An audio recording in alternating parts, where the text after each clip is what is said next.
Le succès est un chemin que la patience et le travail rendent accessible. Pierre-Simon Balanche. Bonjour à toutes et à tous. Dans cette vidéo, je vous partage une analyse très intéressante sur le Bitcoin. Cette analyse est très pertinente. Petite info, avant d'aller plus loin, je tiens tout simplement à remercier tous les clients de ma formation pour leurs magnifiques commentaires et encouragements. Je suis heureux de savoir que grâce à ma formation, vous faites aujourd'hui de très bons résultats sur le marché. Je vais vous poser une petite question et j'enchaîne directement avec le Bitcoin. Pensez-vous que le Bitcoin va continuer de descendre, rester dans un range ou repartir sur une tendance haussière avant l'automne 2019? Je vous invite à me répondre sous la vidéo en commentaire.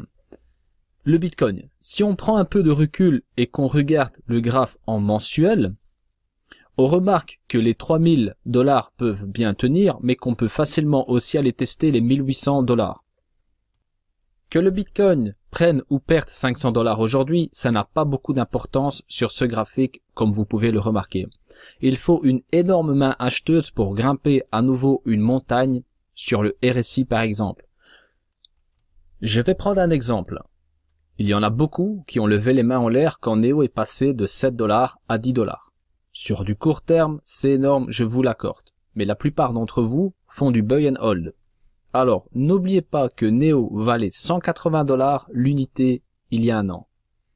Il va falloir déjà que Neo casse 2-3 belles résistances avant d'envisager des objectifs long terme sur la durée avec un peu de précision. Regardez le graphique.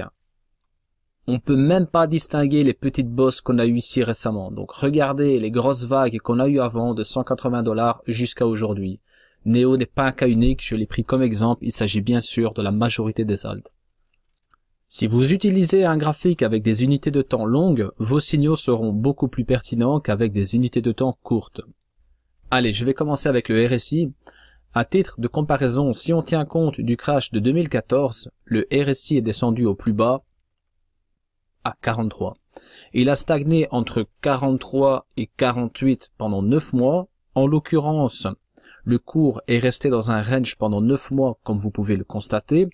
Ensuite, le cours n'a fait que monter du mois d'octobre 2015 au mois de décembre 2017, avec une belle étoile filante comme dernière bougie haussière. Je sais que beaucoup de choses ont changé et que les choses ne vont pas évoluer dans le même sens qu'en 2014. Mais si on tient compte du RSI et qu'on reproduit le même schéma à quelques détails près, on remarque qu'il va falloir attendre minimum l'automne pour une reprise significative du marché. Après, ça peut bien sûr être plus tôt ou plus tard, mais les probabilités sont très minimes que vous voyez à nouveau, par exemple, le Bitcoin à 10 000 $ pour le printemps. Si on tient compte de ce scénario. Cette prochaine vague haussière sera bien sûr très importante, mais moins importante que les deux précédentes, pour la simple et bonne raison que le Bitcoin ne coûte plus 1 $. Plus le capital d'une crypto est élevé, plus il est difficile de le multiplier. Je vous ai tracé une courbe pour illustrer mes propos. Et si on tient compte de celle-ci qui reste, je vous l'accorde encore une fois, hypothétique, les chiffres du Bitcoin sont bien moins farfelus que ce que vous avez certainement dû entendre dans les réseaux sociaux pour fin 2022. Je précise que je parle du Bitcoin et non des altcoins, qui ont un capital beaucoup plus faible. Certaines cryptos se situent ici ou encore ici. On peut même imaginer qu'il y a certainement de très gros projets qui sont actuellement développés dans l'ombre et qui prendront directement une place très importante dans le marché des cryptos. Vous le savez peut-être pas, mais certains d'entre vous ont peut-être déjà investi dans des cryptos qui se situent ici. La patience est la meilleure qualité que vous pouvez avoir. Croyez-moi. Je prends l'exemple en vitesse du Litecoin. En décembre 2013, il valait 40 $. Donc ici quelque part, voilà, 40 $. En quelques mois, il est descendu à 70 cents. Le cours est resté aux alentours de 3 $ pendant presque 3 ans. Au mois de décembre 2017, un Litecoin valait 360 $.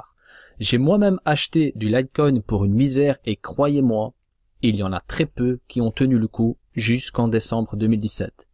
Si vous consultez les vieux blocs, vous allez directement constater que tout le monde perdait espoir et capitulait entre 2015 et 2017.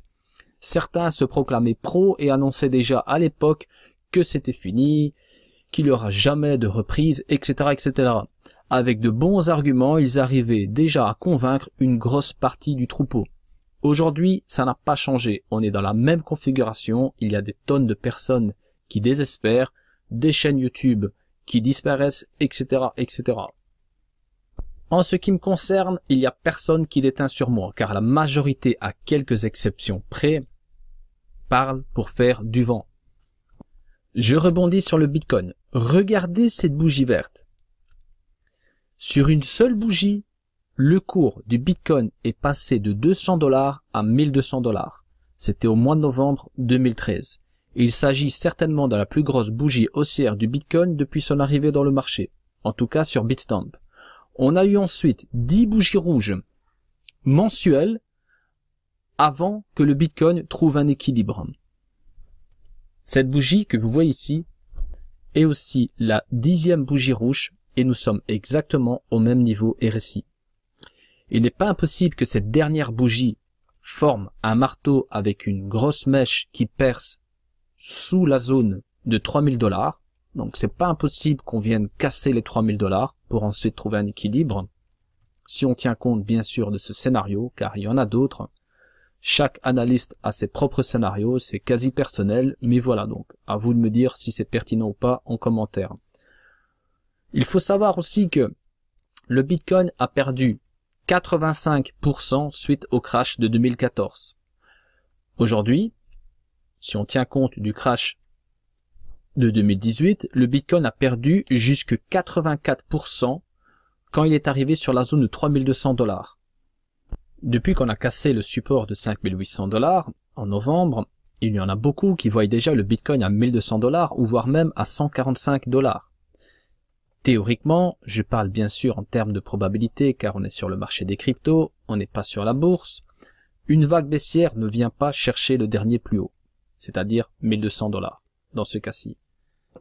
Alors certains vont me dire, oui mais tu ne tiens pas compte du plus haut d'avril 2013 qui était à 250 $, ça n'a pas empêché après le crash de 2014 d'aller jusque 145 $, c'est-à-dire bien en dessous le dernier plus haut. Alors, ma réponse est toute simple. Toute cette partie-ci, pour moi, est une tendance haussière, avec des vagues intermédiaires. Il ne faut pas comparer 2 bougies rouges mensuelles à 10 bougies rouges. Pour moi, ça, ce n'est pas une tendance baissière long terme, ça a duré 2 mois. Donc c'est 2 mois, hop, et c'est reparti, on a eu un marteau, on est reparti de nouveau pour aller chercher le plus haut de 1200 $. Théoriquement, j'ai envie de vous dire qu'on va se balader ici, entre 3000 et 5800 $ pendant de longs mois. D'ailleurs, la plupart des analystes proposent ce scénario. Pour la simple et bonne raison que si on retourne dans le passé, c'est exactement ce qui s'est produit pour ensuite repartir tout doucement mais sûrement sur une tendance haussière. Il faut pas oublier que le marché peut nous surprendre à tout moment. Il est impossible de parler avec certitude et de faire des affirmations, comme je le vois souvent, mais quand je regarde ce graphique, je me dis qu'on a touché le fond ou presque. Si je passe en weekly, on a la moyenne mobile 200 qui a bien tenu, on a plusieurs indicateurs qui nous donnent des probabilités assez intéressantes. N'oubliez pas qu'il s'agit uniquement de probabilités. Des professionnels perdent de l'argent tous les jours sur les marchés financiers. On est toujours en tendance baissière. Les prix sont intéressants pour du buy and hold, sachant qu'on peut descendre encore d'un étage, on peut très bien rester pendant de longs mois. Dans tous les cas, ne vous pressez pas, prenez le temps de vous former. La plupart d'entre vous font du buy and hold. La meilleure qualité que vous devez avoir, c'est la patience. J'ai pris le cas du Litecoin, mais je pouvais très bien prendre le cas de l'Ethereum. Croyez-moi, il y en a très peu qui ont acheté de l'Ethereum 1 $ et qui ont holdé jusqu'en décembre 2017, et encore beaucoup moins qui l'ont vendu en décembre 2017. Oui, c'est très facile d'acheter, mais visiblement, il y en a très peu qui arrivent à vendre. Il y en a beaucoup qui se retrouvent avec une belle plus-value, et ils ne vendent pas, et ils se retrouvent ensuite en négatif. Donc, il faut pas être trop gourmand. Si vous avez des objectifs et qu'ils sont atteints d'ici quelques années, n'oubliez pas que le marché est volatile, et vous pouvez très bien vous retrouver après dans une tendance baissière qui va durer de longs mois ou même de longues années. Je vous invite à regarder plus souvent le graphique en mensuel ou voire en weekly. Vous comprendrez que tant qu'on n'a pas une grosse bougie verte ici, quelque part ici, vous n'allez avoir que de faux espoirs. N'hésitez pas à rejoindre le groupe et discuter avec un bon millier de membres sur le marché des cryptos. Vous avez ma formation gratuite en description, elle est 100% gratuite. Je vous invite à liker cette vidéo si elle vous a plu. Partagez-la à tous vos amis. À très bientôt. Restez prudents sur le marché.